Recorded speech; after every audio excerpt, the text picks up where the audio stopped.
People assume that someone who stays off social media is either shy or insecure, like they're hiding. But most of the time, it's not fear.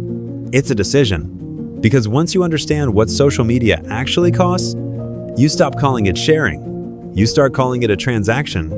And the people who disappear, they're not disappearing from life. They're disappearing from the system. Because the system doesn't reward you for being happy. It rewards you for being visible. So today, let's break down the real psychology behind people who stay off social media. Not as a personality trait, but as a response to pressure, performance, and control. And the weird part is, a lot of them weren't always private. Some of them used to post all the time, until one day, it started to feel disgusting, like they weren't living anymore. They were producing. Let's start with the most relatable reason: social media fatigue. Not boredom, not laziness. Fatigue. Because being online isn't neutral. It quietly forces you into 3 exhausting jobs. First, you become your own PR manager. Every post becomes a mini campaign. What angle? What caption? What timing? What vibe? Second, you become your own editor. You don't just show your life, you filter it, even when you don't realize it. You'll be having a normal moment, and your brain suddenly asks, is this postable? And third, you become your own audience. You start watching yourself the way you imagine other people would watch you. Psychologists call this self-presentational pressure. It's the stress of being perceived, not even judged, just perceived. Because once your life becomes content, your nervous system never fully relaxes. Even joy becomes work. Even peace starts to feel staged. And then there's comparison. You tell yourself you're just scrolling, but your brain is calculating their body, their relationship, their lifestyle, their progress. Social comparison doesn't ask for permission. It happens automatically. And after enough of that, some people don't quit social media because they're low-key. They quit because their mind is tired. Because constantly being seen starts to feel like being watched. And here's the truth most people won't admit. Even the people who post the most often hate it the most. Because it starts to feel like you owe the world proof. Proof you're doing well. Proof you're interesting. Proof you're living. But fatigue is only the surface. The deeper reason is not exhaustion. It's power. Here's the part most people miss. Visibility is not free. Every time you post, you pay. Not money. Ownership. Because social media doesn't just show your life. It extracts your life. You think you're sharing a photo, but you're also handing over patterns. Your face, your habits, your location, your relationships. And once the system has enough of that, it builds a version of you. A profile. A predictable pattern. So the platform can do what it was designed to do. Keep you engaged. Keep you consuming. Keep you producing. People assume posting is self-expression, but most posting is unpaid labor. You're not just documenting your life. You're feeding a machine that profits from your identity. And that's why it's called a visibility tax. But the most expensive part isn't your data. It's this.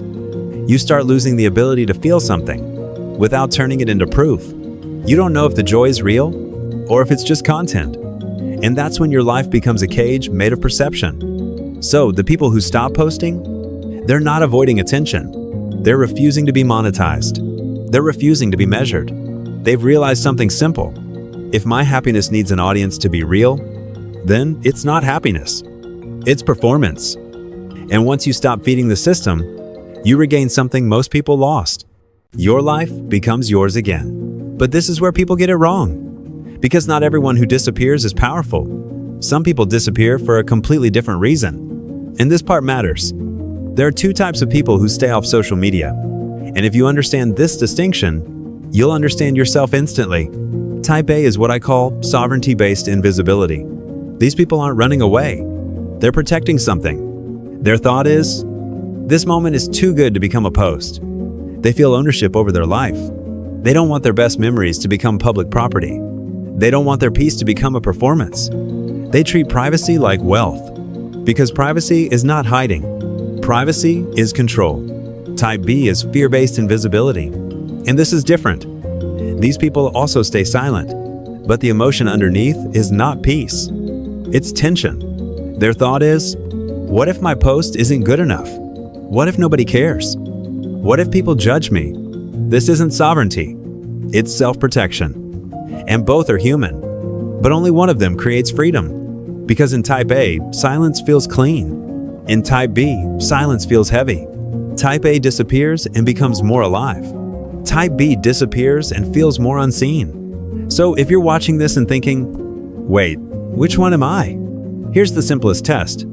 When you don't post, do you feel relief? Or do you feel insecurity? Relief means you reclaimed your space. Insecurity means you still want approval, but visibility feels too risky. And there's no shame in that. But it's important to know, because not posting doesn't automatically mean confidence. Sometimes it means healing is still in progress.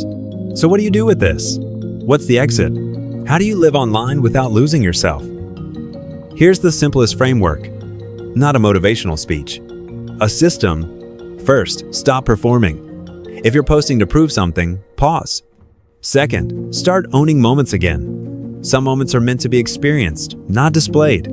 Third, share selectively. Not everything deserves an audience. Not everyone deserves access. And fourth, build real connection. Because if someone only remembers you when you post, that's not closeness. That's consumption. And if you only remember yourself when you post, that's not identity.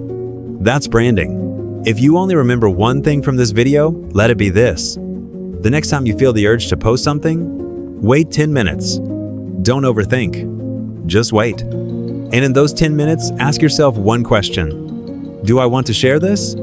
Or do I want to keep it? That pause is how you reclaim your sovereignty. Because in a world that demands your face as currency, choosing to be invisible, even for a moment, is a form of wealth. Sometimes, the most radical act isn't to add another voice to the noise. It's to reclaim your silence. This is Bello Insight. We don't scroll. We decode. And if you want more videos that expose the systems behind human behavior, subscribe. Because the most powerful people aren't always the loudest. They're the ones who refuse to be measured.